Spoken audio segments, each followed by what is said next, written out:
Ria TV, True FM. Say Ria TV, True FM. On Ria TV, into Truth FM 96.1.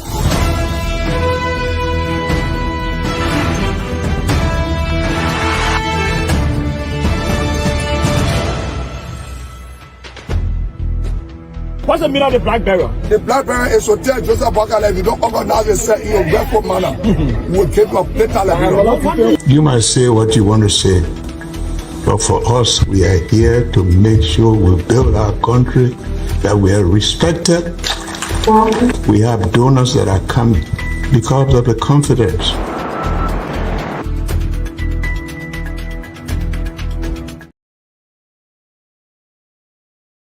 Second AD 2024, a pleasant good evening and welcome to News Deck's 45 minutes of news about Liberia.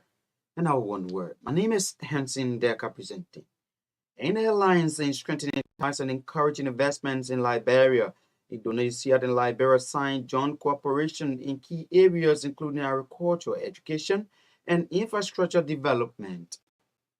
National Public Health Institute of Liberia announces one confirmed case of mpox and 7 suspected cases in a remote village in Sino County, discloses the deployment of surveillance teams at entry points across the country.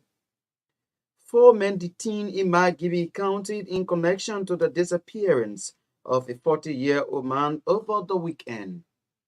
And away from Liberia, 10 Nigerian protesters charged with treason and other serious offenses at the Federal High Court in the capital, Abuja. The details of these developments, the news bulletin, the voices of the newsmakers, posts are anticipated on this September 2nd, 2024 edition of the news program. We take a break to rejoin you. Ria TV, True FM. Say Ria TV, True FM. On Ria TV, into Truth FM 96.1.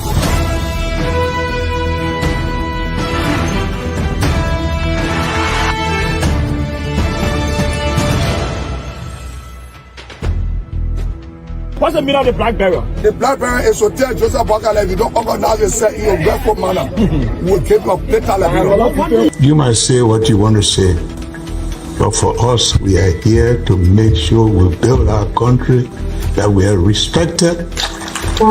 We have donors that are coming because of the confidence.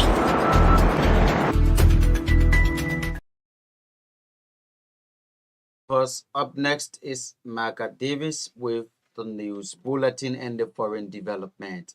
Good evening, Margaret, and welcome. Good evening, Henson. Good evening to all. Liberia and Indonesia have signed a joint cooperation in key areas that will strengthen both countries' development agenda. President Joseph Boakai signed on behalf of Liberia, while Indonesian President Joko Widodo signed for his country at the Indonesia-Africa Forum. Indonesian President Widodo, during the signing ceremony, assured that his government will support Liberia in the areas of trade, infrastructure, agriculture, scholarship, among others. According to him, Indonesia and Liberia's friendship has lasted over decades, adding the forum presents an opportunity for more engagements and collaboration between the two countries. For his part, President Boakai asked the Indonesian government to ensure the Indonesian privately owned company Golin Beryllium Limited to build a modern oil palm refinery in the country. The Liberian president believes it is time for the company to consider value addition to the oil palm sector after several years of operation in the country. The both leaders spoke Monday at the signing ceremony in Bali, Indonesia. The National Public Health Institute of Liberia has announced one confirmed case of mpox and 7 suspected cases in a remote village in Sino County. NPO's Director General Dr. Dube Chris Nyan revealed that all close contacts of the confirmed case are currently under observation, with their blood samples being tested. During a press conference in Monrovia on Monday, Dr. Nyan announced that surveillance teams have been deployed at various entry points in the country. This measure, he said, comes in response to monkeypox outbreaks in neighboring countries, including Ivory Coast, Nigeria, as well as other parts of Africa. And Dr. Nyan expressed concern over the spread of monkeypox across the continent and urged the public to report any unusual symptoms immediately. There's huge public outrage in Liberia following the discovery of alleged huge salaries and benefits for commissioners of the Liberia Telecommunication Authorities, the LTA. Reports say each of the commissioners is pocketing about 15,000 United States dollars in salary and benefits. The reports have led to huge public outrage, calling on the commissioners to reduce their salaries, especially in a government that came to power on the mantra of rescuing the country. However, some of the commissioners have refuted the report of making 15,000 in salary and benefits, thereby challenging those spreading the information. One of the commissioners, Patrick Horner, has posted on Facebook that he will make an appearance on Truth FM this Tuesday to provide clarity on the situation. The presiding justice in Chimba, the Supreme Court of Liberia, has issued the alternative writ of mandamus on Madam Deviata Brown Lassanan, the chairperson of the National Elections Commission. The petition for the writ of mandamus was filed by National Patriotic Party Chairman George Moba, accusing the NEC boss of allegedly refusing to recognize the NPP leadership headed by him since the party broke away from the Coalition for Democratic Change. The justice in Chambers' writ, according to RCR judicial correspondent, followed a legal conference called by the justice in Chamber with the party's lawyers. The writ also mandated Madam Brown Lassanan to file her return on or before September 6, 2024, to set the stage for litigation between the parties before the justice can make a final decision on the matter as provided by law. The NPP's embattled chairman's lawyer, Councillor Bob Lewai's petition to the court, among other things, alleged that the National Elections Commission has not interacted with his client after he withdrew the party from the former ruling coalition. Councillor Lewai argued that the 2022 convention referenced the party's leadership headed by Attorney George Moba. As such, a writ of mandamus should be granted because his client has the legal rights, adding it is the duty of the respondent, which is the National Elections Commission, to perform such an act ahead of their legal hearing before the Chamber Justice, according to RCR judicial correspondent.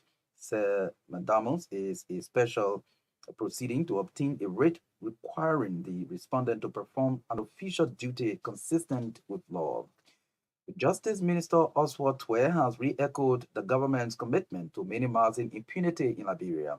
According to Minister Twe, in reconciling, healing, and bridging the gaps that still exist in the dispensation of justice in Liberia, lawbreakers must be held liable for their actions. Minister Twe said impunity breeds lawlessness, encourages conflict, and causes victims to suffer in silence without any opportunity. The Attorney General reaffirmed that the government is committed to establishing a War and Economic Crimes Code for the implementation of the Truth and Reconciliation Commission's recommendations. He spoke over the weekend at the celebration of the 21st anniversary of the Accra Comprehensive Peace Accord. The ceremony was organized by the Kofi Annan Institute for Conflict Transformation in Monrovia. Police in Margibi County have detained 4 men in connection to the disappearance of a 40-year-old man in the county. Obadiah Mensah went missing over the weekend while transporting charcoal to Marshall City on the Farmington River in a canoe. According to family sources, the canoe in which he was transporting the coal was later found floating on the river with the 18 bags of coal and a cutlass without him on board. The spokesman for the family, Joel Zanga, argued that if the canoe would have capsized with Obadiah Mensah, the bags of coal and cutlass would have also gone missing in the Farmington River. Joel Zanga noted that the circumstances under which Obadiah Mensah disappeared needs further and proper investigation. Former Deputy Chief of Staff of the Armed Forces of Liberia, retired Brigadier General Aaron Johnson, has sharply reacted to former Captain Jerry Colley's allegations linking him to acts of corruption. Recently, Captain Colley, during a media briefing, accused General Aaron Johnson's leadership of massive corruption during his service as Deputy Director General for the Bureau of Veteran Affairs. While speaking to RCR News on Monday, retired General Aaron Johnson described Colley's allegations as false and misleading, challenging him to provide evidence that linked him to any act of corruption. Retired General Johnson, who is believed to have served the Army for 40 years and later became a chief instructor, expressed disappointment in Captain Colley for tarnishing his high-earned reputation, asking him to desist or will face the full weight of the law. Also speaking, one of the accused, former Deputy Director General for Veteran Affairs, Bureau of Veteran Affairs, retired Lieutenant Colonel Andrew Wule, termed the allegations as disturbing for his personality. Retired Colonel Wule said Captain Jerry Colley, who he said real name is Yusuf Fofana, is an unqualified individual who is bent on damaging their reputation for his personal interest. According to Wule, they as veterans have served Liberia diligently, determining the action of Captain Jerry Colley towards them as disservice, urging him to retract his statement or face the law. The chairman of the opposition movement for economic empowerment MOVE, Robert Saming, has announced his resignation as chairman of the party. His resignation comes in the wake of wrangling within the party, especially regarding whether MOVE remains an opposition or aligns with the ruling Unity Party. According to him, there are two groups in the party, with one expressing continuous stay with the Congress for Democratic Change up to 2029, while the other group is opting to join ranks with the ruling Unity Party and its Rescue Alliance. In the midst of all of these, Robert Samin disclosed that coming with his own view regarding the running of the party will further deepen the existing crisis. He meanwhile revealed that it is appropriate to resign at this time and ensure that he focuses on different things. Sami spoke Monday on OKFM in Monrovia. Out of Liberia now, 10 people who took part in last month's protest across Nigeria have been charged with treason and other serious offenses at the Federal High Court in the capital, Abuja. All of the accused pleaded not guilty, according to the BBC. The demonstrations, dubbed 10 Days of Rage, were called in response to the extremely tough economic times many are living through. They turned violent in some places as protesters clashed with security forces, leaving at least 10 or 7 dead, according to police, though rights groups have put the death toll at 23. There were also nearly 700 arrests. As well as treason, the 10 who appeared in court on Monday were charged with the destruction of property or public property and injuring police officers. They were accused of working with a British citizen to destabilize Nigeria by calling on the military to take over government from President Bola Ahmed Tinubu, according to the charge sheet. They allegedly shouted, "Tinubu must go, it is soldiers we want." Despite an appeal that the 10 accused should be bailed as they had already been held for a month, the court decided that they will remain in custody, according to the BBC. That's the Bulletin of News. Is back to Henson Dega. Ria TV, True FMs. The Ria TV, True FM, On Via TV, into Truth FM 96.1.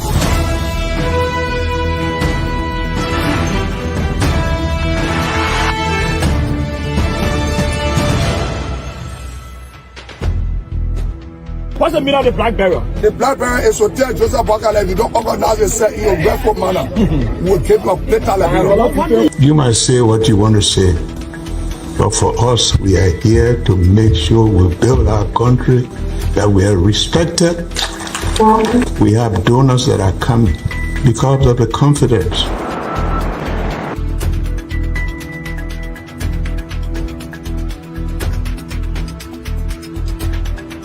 Some news somewhere at 12. My name is Henson Delta present. Welcome to News and Analysis, 30 minutes of news presentation about Liberia, Africa, and our one world.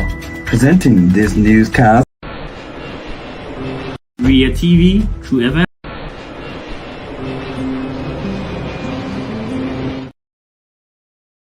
The top developments we are following. National Public Health Institute of Liberia announces one confirmed case of mpox and 7 suspected cases in a remote village in Sino County discloses the deployment of surveillance teams at entry points across the country. Let's bring you the voices of the newsmakers. Liberia and Indonesia have signed a joint cooperation in key areas that will strengthen both countries' development agenda. President Joseph Boakai signed on behalf of Liberia, while Indonesian President Joko Widodo signed for his country at the Indonesia Africa Forum. Personally came here to talk to the chairman, and at this point in time, we are asking the GBL will also do the change.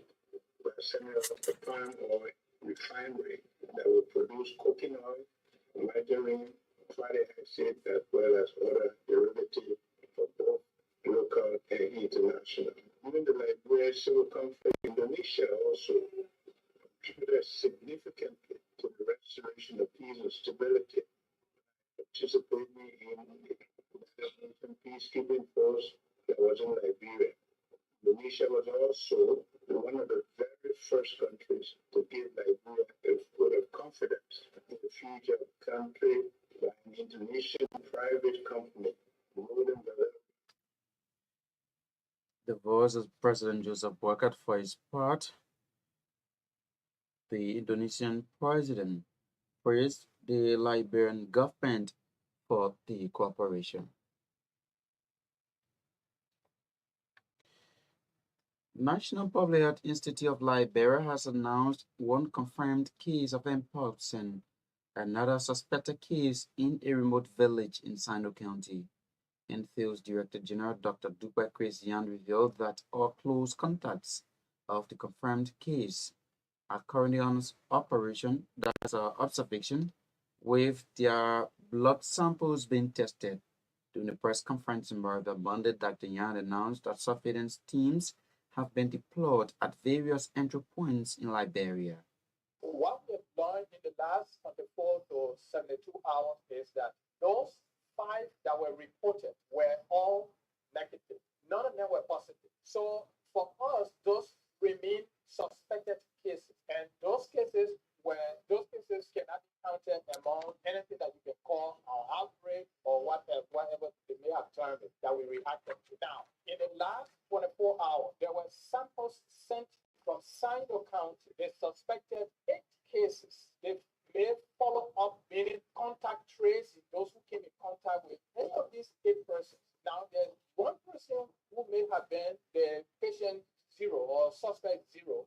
And from that point, the family members are taking care of this person because they show all the symptoms. This is just for your biodata, and there will be no name called to respect the HIPAA regulation. This is a 7-year-old female, have no travel history, never traveled from Sino, and this place is located in one of the deeper part of Sino called Jidepo. The very district, the very area is the Dodwoken, is Dodwoken. So those of you who are from that area, you can imagine the terrain we are talking about. There are rivers in that area, so accessing the patients and the suspects is very, very difficult. Now, out of those 8 cases, we have 2 samples that were carried through our testing regimen. One of those came out positive. So within the scope of the declaration of this outbreak as a disease or health situation of international concern, we can say that is our first case within this period. That's our first official case since that declaration was made by the WHO and the African CDC. Dr. Dupe Christian is National Public Health Institute of Liberia Director General, confirming a case of mpox and another suspected case in a remote village in Sino County. There's huge public outrage in Liberia following the discovery of alleged huge salaries and benefits for commissioners of the Liberia Telecommunication Authorities. Reports say each of the commissioners is pocketing about $15,000 in salary and benefits. The reports have led to huge public outrage, calling on the commissioners to reduce their salaries, especially in a government that came to power on the mad threat of rescuing the country. One of the commissioners, Patrick Honda, has posted on Facebook that he would make an appearance on Truth FM on this Tuesday.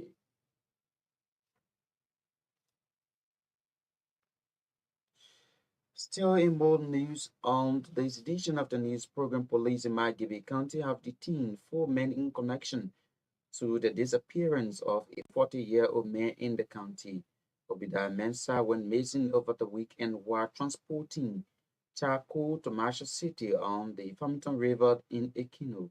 According to family sources, the canoe in which he was transporting the coal was later found floating on the water with the 18 bags of food and a cutlass without him on board. A spokesperson from the family, Joel Zangat, argued that if the canoe would have capsized, with Obadiah Mensah, the bags of food and cutlass would have all gone missing in the Farmington River. There's a confusion present in our mind.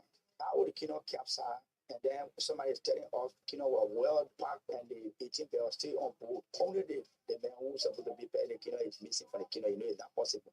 If a canoe capsize, if the canoe even going to capsize, it's supposed to be turned over. But then how will it still be in normal position before the Saturday morning? We receive call from Grandpastor, very close to the Farmington River here, that my little brother who is in that place doing plant business was carrying 18 bags of coal to Marshall in a canoe. Between 9-10, we received the information that there was a boy along the water fishing, saw this canoe with coal still on board, but then there was nobody operating the canoe. People who knew my little brother, that how they said, but the canoe belongs to Obadiah Mensah. From that day, we have been searching. I'm reading, I'll call you after the news. Marshall. From there, we came to downtown on the Makibisa, closer to the river also, and then we started the search. And until now, we have not seen him. The town you are doing the interview is where he was born. Our river here, man, is connected to Farmington also. It's the river that they all used to be fishing on and doing other things around. So he knows how to swim and knows how to use the kilo when it comes to pet. So he's to that. Can we recall the time he left the village to get on the canoe? The guy who said he escorted him, loaded the canoe with a cool bed, said it was somewhere around 6 in the morning. The man who escorted him should be arrested to help in the investigation. We have about 4 persons of interest on our investigation where RRA police station. So the guy who took him to the river said that morning a little brother told him that he was carrying coal to Marshall. The both of them went together to the other side. They loaded the canoe. He said that how it happened and he left. But only to find out after they started hearing that the men who were carrying the canoe, they can't see in the canoe. We told the police that we are not too satisfied with it. We just want them to double their effort to make sure we get a living body of our little brother. Joel Zangat is the spokesperson of the family as it relates to the disappearance of their 40-year-old brother. Former Deputy Chief of Staff of the Armed Forces of Liberia, retired Brigadier General Aaron Johnson, has sharply reacted to former Captain Jerry Colley's allegations linking him to acts of corruption. Recently, Captain Jerry Colley, during the media briefing, accused General Aaron Johnson's leadership of massive corruption during his service as Deputy Director General for the Bureau of Veteran Affairs.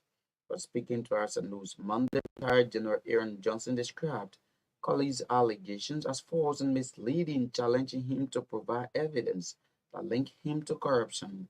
Retired General Johnson, who is believed to have served the Army for 40 years and later became a chief instructor, expressed disappointment in Captain Colley for tarnishing his high-end reputation, asking him to desist or will face the full weight of the law. I listened to very clearly, and the reason why we have come is to clear the air of allegations that will never admit us by the chief of honor who is assuming the name Jerry Colley, who have said linking me as being corrupt, that we sold tractor from the National Bureau of Veteran Affairs and other things. So I want him to know, let him take me to tax or take himself to tax, go to the National Bureau of Veteran Affairs. I was assigned there by Ellen Johnson, former president, I was assigned there as Deputy Director General for Veteran Affairs of 2013. I was retired from the Armed Forces in Liberia 2013, April 30th. So I went there to take over in May. When I got there, the man who I succeeded on the 1st of May when I went to take over. The salary for me, I told the Director General, the Kolakwa, to give it to the man who succeeded because he doesn't have a pension. To tell you who I am, I give you that salary for me. The card I was signed to the Deputy Director General for Veteran Affairs, they gave to me. I told them, both there and I, a lady called Esther Tia, other people. The card which I be assigned to me, I told them, take it for utilities, take it and use it for the bureau, that who I am. I'm a Liberian. I can't say I'm corrupt, but I don't like to take part in corruption. If you go to the army now, ask the president for staff, ask the minister of defense now, what are those guys that work there, ask them for Untitled Chapter to tell you who I am. I just don't want to explore this country. I don't want to steal what is that man.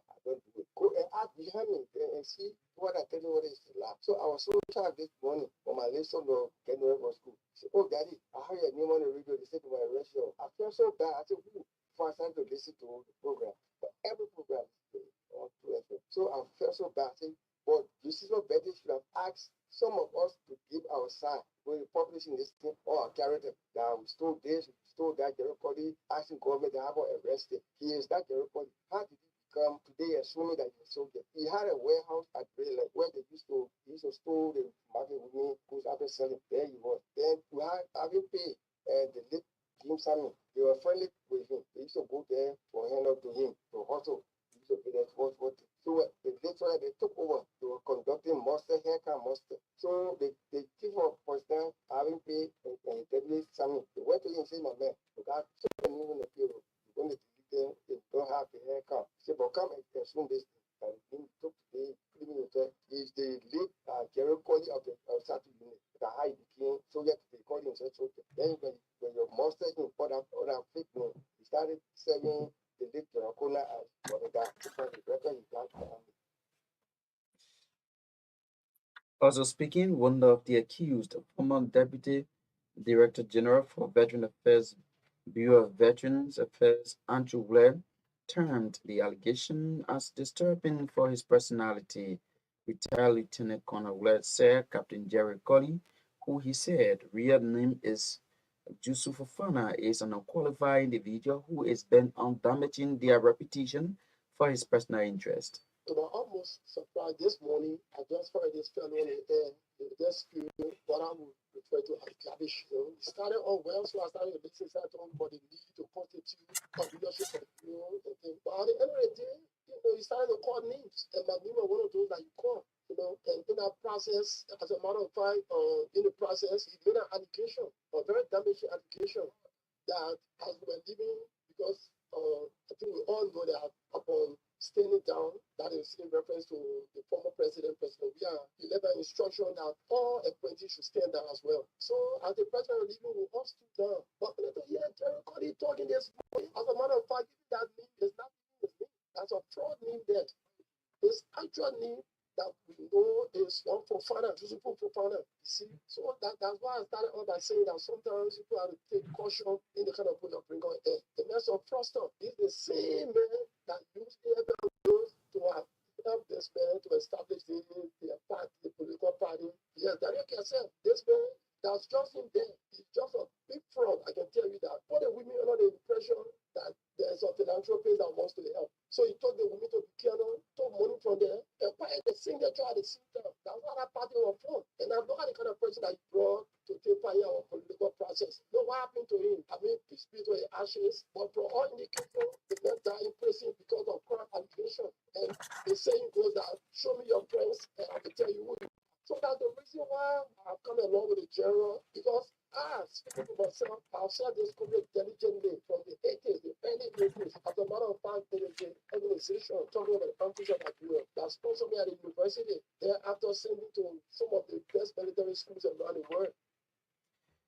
The voice of retired Lieutenant Colonel led there speaking earlier. You listened to the former Deputy Chief of Staff of the Armed Forces of Liberia, retired Brigadier General Aaron Johnson.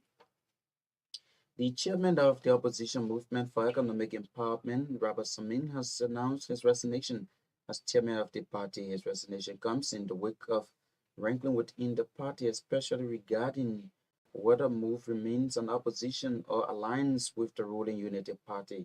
According to him, there are two groups in the party, with one expressing continuous stay with the Congress for Democratic Change up to 2029, while the other group is opting to join ranks with the ruling Unity Party and its Rescue Alliance. In my resignation for the political leader and resigning both my position as national chairman and as member of the party. I chose to do so because Clarence Akin in country just quite recently, about a week ago, of the party is not in good health. There are a lot of different views. Personally, the party is at the National Election Commission. We complain through groups of people thinking differently. There are those who believe that MOVE should continue to be with the coalition. until 2029, and there are those who believe that Mo should get out of the coalition and seek alliance with the UP alliance. So those two groups are rampant in the party, and I came with the situation of being on mission for 7 months without pay, without benefit, all of those things are complex situations. So I chose, and I have my own perspective. I don't support either of the groups, so I think if I put my own there will be 3 years of the conflict. So I believe that it's time to quit and focus on different things. Probably you need to understand the complexity and how critical the situation is, then you could understand. I believe actually the politics in the country should be elevated at different level, at another level where the opposition can be wrong. Sometimes the opposition can be wrong. Somebody in the opposition should be able to criticize the opposition for doing the wrong thing, because it is about the country. It's not about whether you are in opposition or you are in government, and the government too can be wrong. The voice of the former chairman of the Movement for Economic Empowerment. Let's now welcome Naomi Tapia to bring us this sporting segment. Good evening, Naomi. Good evening, Hansen. Good evening. Welcome to the Passion of Life. One County Senator Prince Moyi has pledged his unflinching support to the development of Needy Warriors Football Club, as he looks forward to seeing the club being one of the most formidable clubs in the country and beyond. Serving as keynote speaker during the induction ceremony of the club's president, Rochelle Wilson, at the weekend, Senator Moyi urged players and executives of the club to see themselves as contributors of addressing some critical issues facing the Liberian society. It has been proven times and time again that football, when managed well, can serve as a unifying force for peace, unity, and reconciliation, while also creating the stage for economic growth and societal transformation.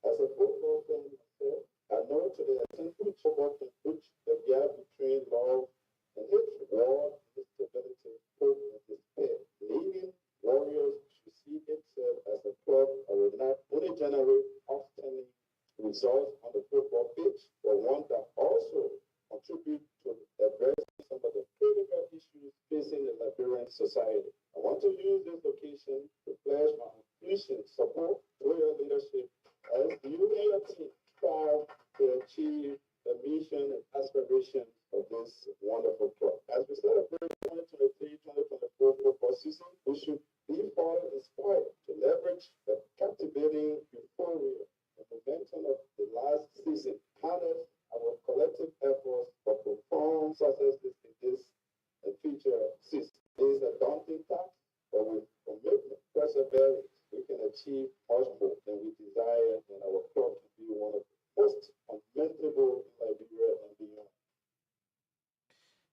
One County Senator Prince Moyi also Anyway, the newly promoted LFA Upper Women's League Sun Needy Warriors FC President Rochelle Wilson has vowed to make the club vibrant by giving her all to the club. Speaking at the weekend during her induction ceremony, Wilson disclosed that she has come back to serve Liberian football in a more pragmatic and defined way, adding that the narrative of football management in Liberia has to change. Today, I have come to give back in a more defined and pragmatic way. The narratives on how we manage football in Liberia have to change. The substance of our investment must be more empirical, scientific, and pointed to game over time. I promise you, if there are no games in 3 years of my leadership, then we must rethink the formula and strategies. First, come with winning, enjoying the moment, making the fans happy, and immense return on our investment. For your information, I have brought my notes with me. If they make sense in the classroom, they must make sense in the field and in the ballrooms. So my CEO, officials, and players of Needy Warrior Football Club, our sponsor, who be sponsors, I made this solemn vow resonate in the oath of office today with a heartfelt pledge to give my all to this great club. To lead with passion and empathy, to provide a kind of leadership that will take our beloved team to a new height. Russia Wusende FC Fascia has announced the highly anticipated second edition of the Soccer for Peace tournament expected to take place from September 11 to 14, 2024 in Buchanan City, Grand Bassa County. FC Fascia will welcome top football clubs from across the continent, including East End Lions of Sierra Leone, FC Calon, Series Sports de San Petro, Africoast, and Cotton Sports FC of Benin, each a champion in their respective countries. FC Fascia president and chairman of the Soccer for Peace tournament, Kaseko, expressed his excitement in a release for the upcoming event by asserting that football has a unique power to break divides, foster unity, and inspire positive change. The Liberia Football Federation President Emmanuel Surprise Wie has disclosed the national leagues will resume this Saturday. The president made the disclosure on the official Facebook page of the Liberia Football Federation on Monday. It can be recalled last week was a week of knockout activities for the Football Federation, with exciting fixtures being played at the SKD Sports Complex, the usual venue for their leagues in Pingsville. Meanwhile, Aries will battle success in a round of 4 semi-final at 3 p.m. this Thursday, while Camara and Brazilian guests will come face-to-face at 4 p.m. at the same venue to end the semi-final matches. The Liberia Basketball Association has congratulated Invincible 11 women's basketball team for advancing to the grand finals of the women's category of the basketball leagues, i.e. women's team defeated the Rockers in 2 straight matches in the playoffs on Saturday at the SKD basketball gym in Pingsville. The match ended 48 to 42 points, i.e. having won the first match 54 to 54 points. They will also represent Liberia in the upcoming FIBA Zone 3 Women's Championship later this year. In the male second division category, Vision Shooters managed a narrowed 56 to 55 points victory over Spartacus to force Game 3 in the 2024 National Basketball Playoffs. The match took place on Saturday at the SKD basketball gym in Pingsville. Spartacus won the first match, but a winner of Game 3 will gain automatic qualifications to the first division for the next edition of the league and play Highway Kings in the final. Highway Kings, on the other hand, defeated TS Warriors in straight 2 matches to gain automatic qualification to the first league and also qualify for the finals. That's all from our sports teams.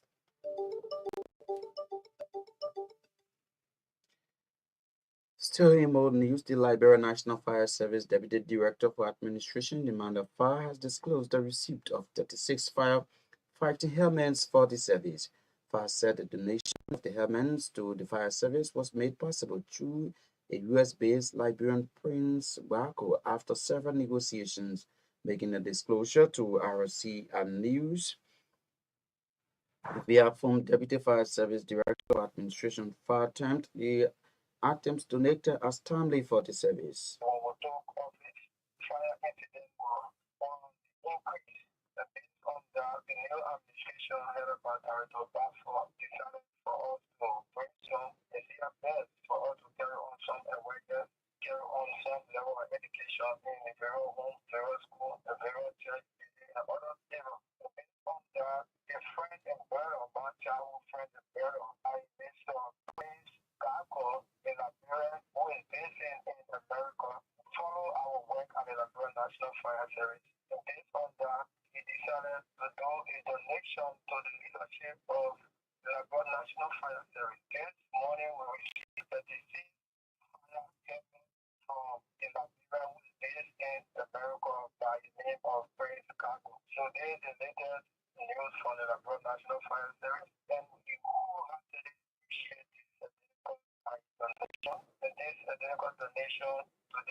At the same time, Manafa has disclosed the preparedness of the service ahead of the dry season.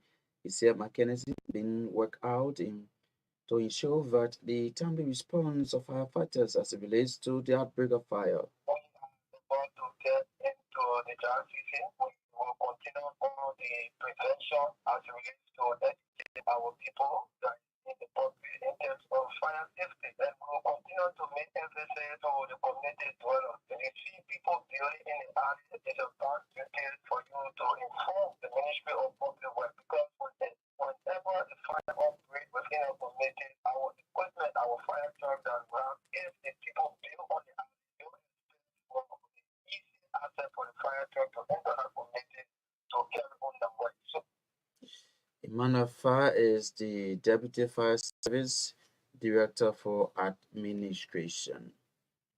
Liberia over the weekend celebrated 21 years of peace since the signing of the Accra Comprehensive Peace Agreement that ended the Liberian Civil War. The ceremony was organized by the Kofi Annan Institute for Conflict Transformation in Monrovia. Governor Sanga was part of the celebration. By this report.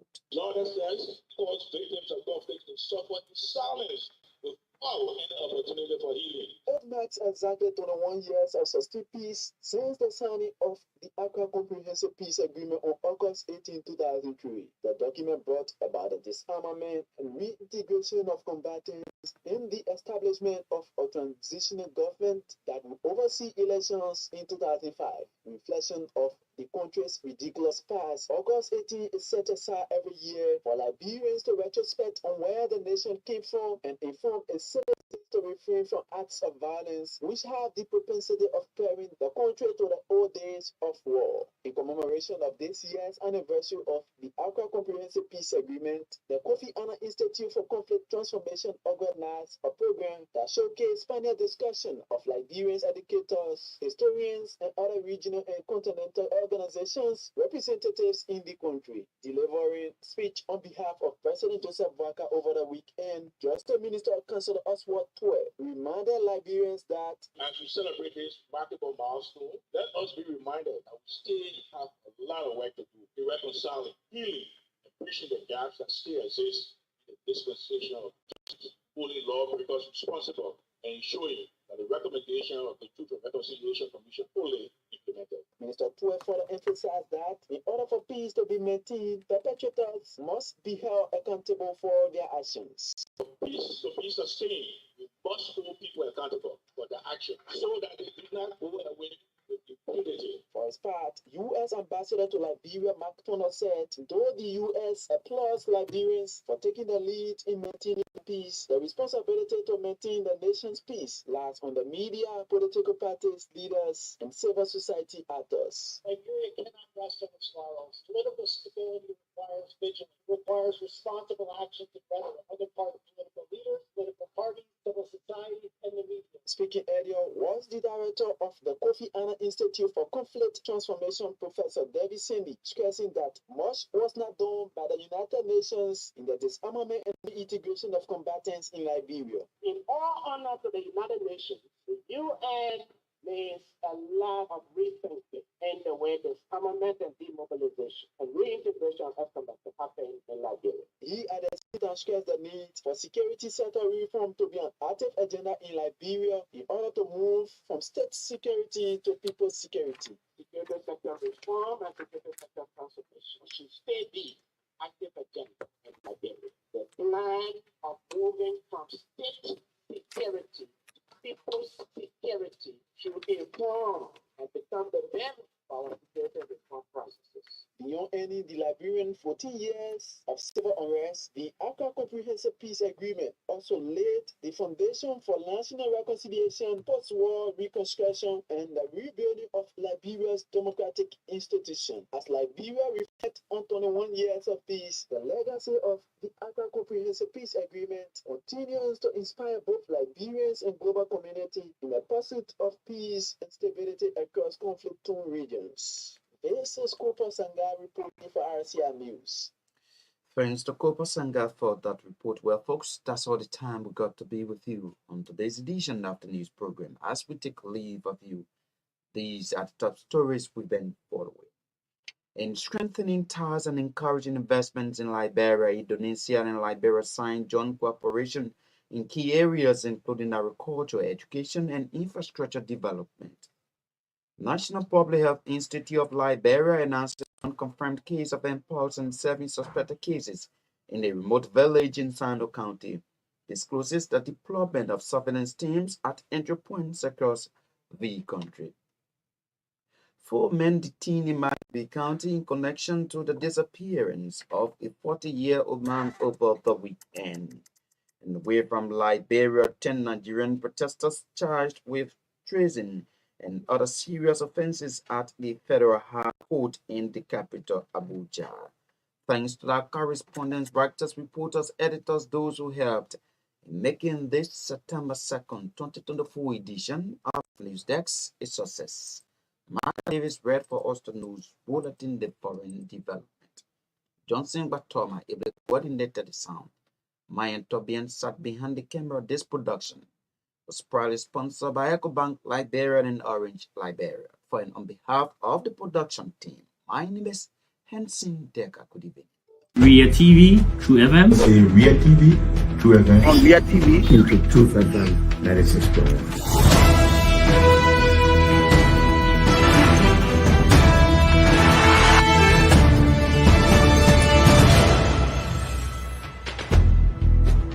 What's the meaning of the black barrier? The black barrier is to tell Joseph Bakala, if you don't organize yourself in your grateful manner, we'll keep you better. You might say what you want to say, but for us, we are here to make sure we build our country, that we are respected. We have donors that are coming because of the confidence.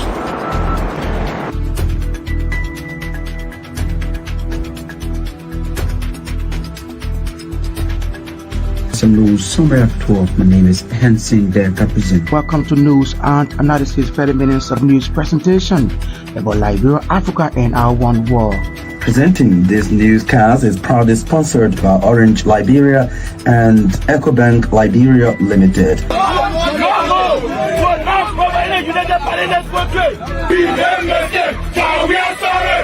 How is life after the presidency? But before the presidency, the same life, that's what you see. I have a different life. You know, when I was not president, this life, that's what I live, you know, with my family and I have a lot of interest in the health sector, the educational sector, and the agriculture sector. Roads, connecting roads in this country. We are calling international community to come to intervene for us because, like I just stated previously, we don't know who to trust.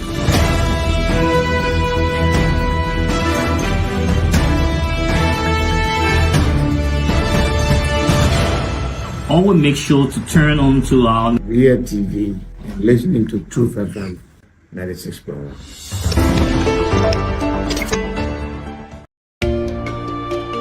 Starting today, why not have a little more fun? Why not use money this easily?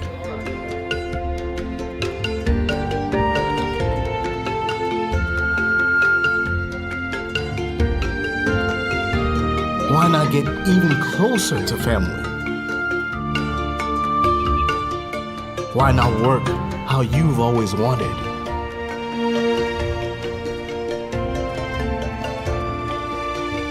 Fun, money, family, work. No network keeps you connected to it all, quite like Orange. It's all about what matters to you. Orange.